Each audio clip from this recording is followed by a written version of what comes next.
தனம் தரும் கல்வி தரும் ஒரு நாளும் தளர்வறியா மனம் தரும் தெய்வ வடிவம் தரும் நெஞ்சில் வஞ்சமில்லா இனம் தரும் நல்லனவெல்லாம் தரும் அன்பர் என்பவர்க்கே கணம் தரும் பூங்குழலால் அபிராமி கடைக்கண்களே. அபிராமியுடைய கடைக்கண் பார்வையினாலே உங்கள் அனைவரையும் சந்திப்பதிலே பெருமகிழ்ச்சி.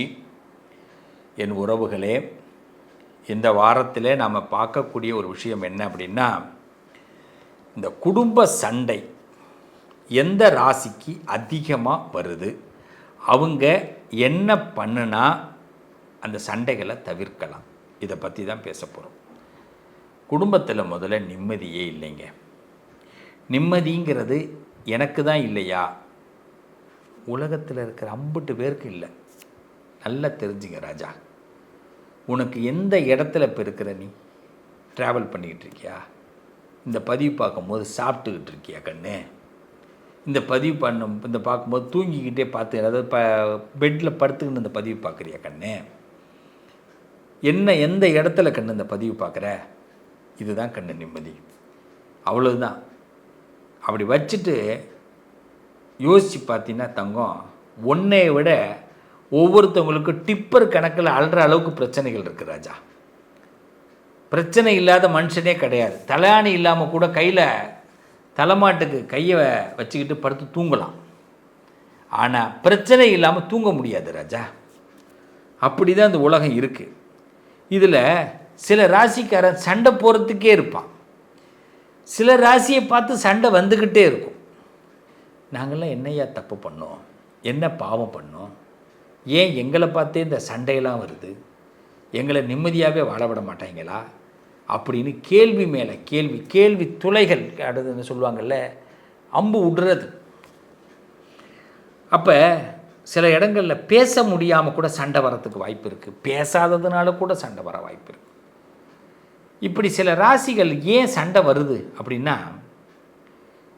நம்மளை முக்கிய காரணம், ஒரு ஜாதகத்தில் சந்திரனுடைய புத்தி நடக்கும்போது, ஒரு மனுஷனுக்கு சந்திரனுடைய புத்தி நடக்கும்போது, சந்திரன் சரியில்லாத போது, ஒரு ஜாதகத்தில் சந்திரன் சரியில்லாத போது அவர்களுக்கு நிச்சயமாக அவங்களோட யாரை நம்புகிறாங்களோ அவங்களால அவங்களுக்கு ஏமாற்றம் ஏற்படும்.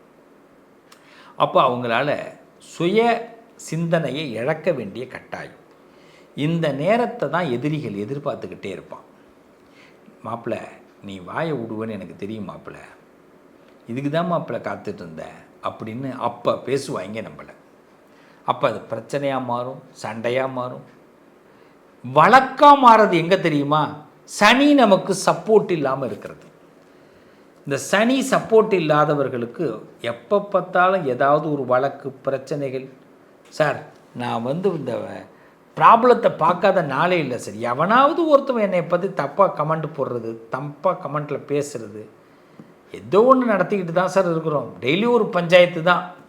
ஆனால் 100 பேர் பாராட்டுவான், 10 பேர் அந்த 100 பேருக்கு ஈக்குவலாக நம்மளை எதிர்ப்பான். அதில் 5 பேர் நமக்கு ஈக்குவலாக கமெண்ட் பண்ணுவான் 100 பேருக்கு சமமாக. இந்த 5 பேர் பண்ணுற கமெண்ட்டு 1000 பேருக்கு போய் சேரும். நான் 100 பேருக்கு பண்ண நல்லதும் இந்த 100 பேர் பண்ண பாராட்டும் போய் சேராது. இப்படியெல்லாம் உலகத்தை சந்திச்சுக்கிட்டு இருக்கிறவங்க இவங்க யார் யார் அப்படின்னா, முதல்ல இந்த குடும்ப சண்டை எந்த ராசிக்கு அதிகமாக வரும்னா, முதல்ல மேஷ ராசி தான். மேஷ ராசிக்காரவங்களுக்கு சண்டை சின்னதெல்லாம் வராது, ரொம்ப பெருசாக வரும்.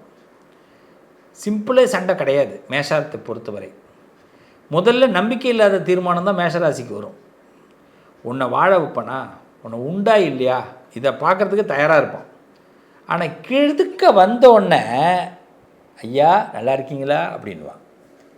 எதிர்க்க முடியாது. எதிரி எப்படி இருப்பான் அப்படின்னா, மேஷத்தை பொறுத்தவரை தூரத்துலேருந்து உங்களை பற்றி பேசுவான், அப்படி வரிஞ்சு கட்டிட்டு நிற்பான். அவனை எதுக்க வந்தவனை அப்படியே பம்புவான் பாருங்கள். இவன் தான் அவனான்னு உங்களுக்கே கண்டுபிடிக்க முடியாது. யாராவது சொன்னால் கூட இவர் என்ன பேச்சு பேசுனார் தெரியுங்களா உங்களை அப்படின்னா, சொன்னவனை நீங்கள் திட்டுவீங்க, எவ்வளோ நல்லவன், அவன்லாம் என்ன பேச மாட்டான்யா, அம்பட்டும் பேச்சிருப்பான். இதுதான் உண்மை. அப்போ இந்த மேஷத்தை இதில் அவன் பேசுகிறது மட்டும் இல்லாமல் உங்களுக்கு ட்விஸ்டிங்கை பண்ணிவிட்டு போயிடுவான். அதனால் மேஷ ராசிக்காரங்க ரொம்ப விழிப்புணர்வோடு இருக்கணும். லாபம் நட்டம் இது எல்லாருக்கும் வரும். இதில் உங்களை கோர்ட்டு கேஸ் வரைக்கும் இழுப்பாங்க, ஆவுன்னா பிரச்சனைக்கு கொண்டு வருவாங்க, பேப்பரில் போடுறேன்னுவான், என்ன வேணாலும் கொண்டு போவாங்க, நம்மளை சின்னதாகவே நிப்பாட்ட மாட்டான். அப்போ இந்த மேஷராசிக்காரவங்க பேசும்போது என்னை பொறுத்த வரைக்கும் ரொம்ப யோசித்து பேசுங்க. உங்களுக்கு நல்ல ஒரு ஸ்மைலை கற்றுங்க, சிரிப்பு. எதுக்கு பதிலாக இருந்தாலும் சிரிப்பை பதிலாக கொடுங்க, அவ்வளோதான். அவனுக்கே புரியக்கூடாது, ஏன்னா நான் இவ்வளோ சொல்கிறேன் இந்த ஆளுக்கு, ஆனால் இந்த ஆள் சிரிச்சுக்கிட்டு இருக்கிறேன் அப்படின்னு. நம்ம எல்லாத்தையும் மைண்டில் ஏற்றிக்கணும், லோடு ஏற்றி வச்சுக்கணும், பின்னாடி அடிப்போம், வெயிட் பண்ணும். இது மேஷம், ரொம்ப தெளிவாக இருங்க. ரொம்ப 2வது ராசி, எப்போ பார்த்தாலும் நம்மளை உரண்டைக்கு இழுத்துக்கிட்டே இருப்பாங்க, வம்பு இழுத்துக்கிட்டே இருப்பாங்க, வம்புக்கு கொண்டு வந்துக்கிட்டே இருப்பாங்க. அந்த ராசிக்கு எப்போ பார்த்தாலும் பிரச்சனை தான். மிதுன ராசி, மேஷம் முதல் இடம், 2வது மிதுனம். மிதுனத்தை பேசாதவங்களை எவனாவதுக்கு ஒரு பிரச்சனைனா மிதுன ராசிக்காரங்களை கொண்டு வச்சுக்கிட்டு தான் பேசுவான். அது மிதுன ராசிக்காரர்கள் என்ன பண்ணாங்க தெரியுமா அப்படின்னு அந்த ராசிக்காரங்க என்ன சொல்லுவாங்க, ஹிஸ்ட்ரியெல்லாம் எடுப்பான். ஆனால் அந்த ஹிஸ்ட்ரியில் ஒன்றுமே இருக்காது, குறை சொல்வதற்கே இருக்காது. இவனா ஒரு ட்ராவல் ஒரு குறையை கண்டுபிடிச்சி சொல்லுவான். இந்த மிதுன ராசிக்காரர்களை பற்றி பேசாதவங்களே யாருமே இருக்க முடியாது. அந்த மிதுன ராசிக்காரங்க வீட்டில் எப்போ பார்த்தாலும் சண்டை இருந்துக்கிட்டே இருக்கும். ஏன்னா மேஷத்து வீட்லேயும் சண்டை வரும், மிதுன ராசிலையும் சண்டை வரும். என்ன சண்டைன்னா, இவங்க குடும்பத்தில் உள்ள யாருமே பேசிக்க மாட்டாங்க. இவங்க வெளியிலேருந்து இந்த பிரச்சனையை பார்க்கக்கூடாது. வீட்டுக்குள்ளே ஒன்றுமே இருக்காது, ப்ராப்ளமே இருக்காது. பேசுனா ப்ராப்ளம் இருக்காது, பேசுறது கிடையாது, ப்ராப்ளம் வரும். அடுத்தது முக்கியமாக குடும்ப சண்டைகள் அதிகமாக நமக்கு ஏற்படுத்துறது சிம்ம ராசி. இந்த குடும்பத்தில் சண்டை எந்த ராசிக்காரங்கன்னா சிம்மத்துக்கு அதிகமாக வரும். பெரும்பகுதி வீட்டிலே தூங்க மாட்டாங்க சிம்ம ராசிக்காரவங்க, ஆஃபீஸ்லேயே தூங்கிடுவாங்க. சில வீட்டில் பார்த்திங்கன்னா அப்படியே வீட்டில் தூங்கினாலும் தனி ரூமில் தூங்குவாங்க. ஹாலில் தூங்குகிற ஆம்பளைங்கள்லாம் உண்டு.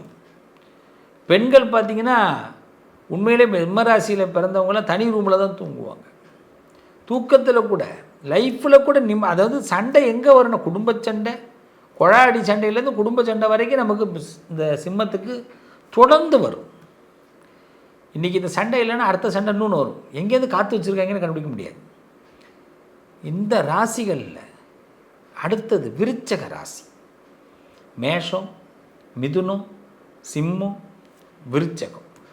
இவங்களுக்கு இதே பிரச்சனை தான், சண்டை இல்லாத நாளே இருக்காது.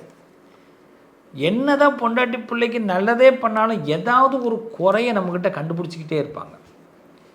எவ்வளோ தாங்க அட்ஜஸ்ட் பண்ணுறது? இந்த கிரைண்டரில் ஆட்டுக்கல் ஒன்று இருக்கும், அது என்ன தான் ஆடுனாலும் சரியாக அரைக்கலப்பா சொல்கிறாங்கல்ல, சொல்கிறாங்களா இல்லையா? மாவு பதமாக இல்லைப்பா, அது ஓடுற, அது கரண்ட்டோடைய அளவுக்கு தான் ஓடும். அது எவ்வளோ மாவு அரிசி அல்ல ஏதோ 5-6 கிலோ அப்படின்னு போட்டிருப்பான் வாஷிங் மிஷினில், பார்த்துருக்கீங்களா? இவன் 9 கிலோ போடுவான் அந்த வாஷிங் மிஷின், அப்படி தான் ஓடும். அது கடைசியில் ஒரு சந்தோஷத்தில் பண்ணும் பாருங்கள். வாஷிங் மிஷின்லாம் போய் பார்த்துருக்கீங்கன்னா தெரியும். 9 கிலோ துணியும் அது தண்ணியெல்லாம் இது பண்ணி கடைசியில் அது ட்ரையரை காய வைக்கும்போது ஒரு வேலை பாட்டும் பாருங்கள், இவனையே அலற விட்டுரும் ஒரு சத்தத்தை விட்டு. அதுக்கு அவ்வளோ ஹாப்பி, இந்த துணியெல்லாம் தூக்கி எறிய போகிறாங்கன்னு. ஆனால் சில வாஷிங் மிஷினில் திருப்பி அடுத்தது தண்ணி ஊற்றும் போது அந்த வாஷிங் மிஷினே டவுன் ஆகிடும். இப்போ இதுதான் பிரச்சனை, இதுதான் விருச்சிக ராசி. ஏன்னா அதுக்கு தெரியாது, முதல் ரவுண்டோட முடிய போகுதுன்னு நினச்சிருக்கோம், 2வது ரவுண்டு மீண்டும் தண்ணி ஊற்றப்படும், மீண்டும் திரும்பி அப்புறமா கடைசியில் இந்த துணியை எடுக்கிறதுக்குள்ளே இவனுக்கு மூச்சு திணறிடும். அப்போ இந்த விருச்சிக ராசிக்காரங்க வீட்டில் எப்போ பார்த்தாலும் சண்டை. இந்த ராசிக்காரர்களுக்கு இந்த சண்டை இருந்துக்கிட்டே தான் இருக்குங்க. காரணம் என்ன? ஒரு பக்கம் சனி அவுட்டு, ஒரு பக்கம் புத்திசாலித்தனம் அதிகமாக இருக்குது, ஒரு பக்கம் ஆள் கிரகம் பகை சிம்மம், விருச்சிக ராசிக்கு சந்திரனே நீசம். புரியுதுங்களா? அப்போ இந்த மாதிரி கிரகங்கள் சந்திரன் சனி சம்மந்தப்பட்டு சூரியனுடைய பவர் இருந்தும் எல்லா கிரகமும் பகையாக இருக்கும்போது சிம்மத்தால் எடுபட முடியல. அப்போ இந்த ராசிக்காரர்கள்லாம் திணறாங்க. இந்த குடும்ப சண்டைங்கிறது இந்த ராசிக்காரர்களுக்கு அதிகமாக வருது. அதனால் இந்த ராசிக்காரர்கள் மன உளைச்சலுக்கு அதிகமாகிறாங்க. அப்போ நீங்கள் என்ன பண்ணணுன்னா, மேஷ ராசிக்காரர்கள் முருகனை கெட்டியாக பிடிச்சிங்க. கண்டிப்பாக சிவபெருமானை அதிகமாக ட்ராவல் பண்ணுங்கள். மேஷம், உங்கள் குடும்ப சண்டை விலகும். சிவ மந்திர எந்திரம் இருக்கும், நமசிவாய் எந்திரம்னு சொல்லுவாங்க. அந்த எந்திரத்தை வீட்டில் வச்சு பூஜை பண்ணுங்கள், உங்கள் குடும்ப சண்டை விலகும். மிதுன ராசிக்காரர்கள் நடராஜர் சகஸ்ரநாமம் படிங்க, யூடியூப்பில் போட்டு ஓட விடுங்க. பக்கத்தில் இருக்க நடராஜர் கோயிலில் உங்களுக்காக ஒரு சகஸ்ரநாம அர்ச்சனை புக் பண்ணுங்கள். உங்கள் நட்சத்திரத்தை அன்றைக்கி கண்டிப்பாக உங்களோட எதிரிகள் உங்களுக்கு சண்டை குறைஞ்சிடும். சிம்ம ராசிக்காரர்களுக்கு கால பைரவரை வழிபாடு பண்ணுங்கள். பைரவா சொல்லும் போதே அதிரணும். பைரவரை வழிபாடு பண்ணுங்கள். செவ்வாய்க்கிழமையில் வழிபாடு பண்ணுங்கள். சிம்ம ராசிக்காரவங்க நல்ல குருவை மட்டும் பிடிங்க. நல்ல குரு, நல்ல மனுஷன், அவன் சம்பாதிக்கிற மனுஷனோ உங்களுக்கு உங்கள் புகழ் பேர் கௌரவத்துக்கு பிடிச்ச மனுஷனாக இருக்கக்கூடாது. சாதாரண அவன் உங்களை உண்மையான மனுஷனாக பார்க்குற ஒரு மனுஷனாக பாருங்கள். அவன் தான் குரு உங்களுக்கு. அவன் சொல்கிறத கேளுங்க, நல்ல மாற்றம் ஏற்படும். விருச்சிக ராசிக்காரவங்க உங்கள் மனசில் தோன்றது தான் உங்களுக்கு யோகம். உங்கள் எண்ணத்தில் தோன்றது தான் யோகம். அதுபடியே நடங்க. யார் பேச்சையும் கேட்காதீங்க. இதை மட்டும் ஃபாலோ பண்ணுங்கள். குடும்ப சண்டையிலேருந்து விலகுவோம். கடவுள் அனுகிரகம் உண்டு.